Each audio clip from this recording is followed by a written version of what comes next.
আলাইহি ওয়াসাল্লাম যখন মদিনার প্রেসিডেন্ট, কথায় কথায় চলে আসে কথায় বলেন, কোরআন আর রাষ্ট্রটা যদি আলাদা হতো তাহলে কি রাসূলকে আলাদা করা হচ্ছে না?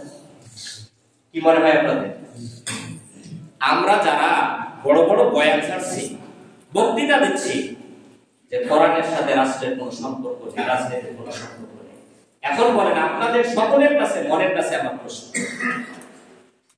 যে রাসূলুল্লাহ সাল্লাল্লাহু আলাইহি সাল্লাম যেখানে রাষ্ট্রের প্রধান হিসেবে দায়িত্ব পালন করেছেন, আপনি যদি বলেন যে কোরআন আর রাষ্ট্র আলাদা, তাহলে রাসূলকে কোরআন থেকে আলাদা করা হচ্ছে না? তাহলে রাসূল কি কোরআন বাদ দিয়ে আলাদা ভাবে তিনি এগুলো কাজ করেছেন? না, নাউজুবিল্লাহ।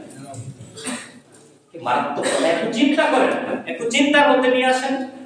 তার মানে কত বড় বেয়াদবিমূলক কথা উচ্চারণ করেছে এই বাংলার জমিনে। রাসূলকে পর্যন্ত তার কথার মাধ্যমে কি করে দেওয়া হচ্ছে? কোরআন থেকে আলাদা করে দেওয়া হচ্ছে।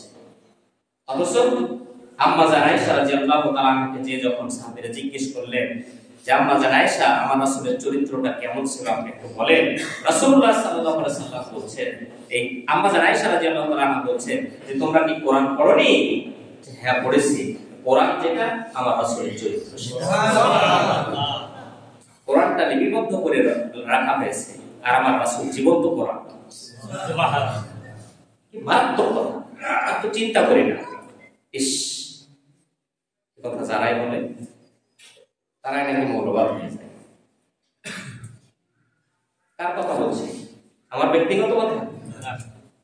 আল্লাহ এবং তার রাসূলের কথা আপনাদের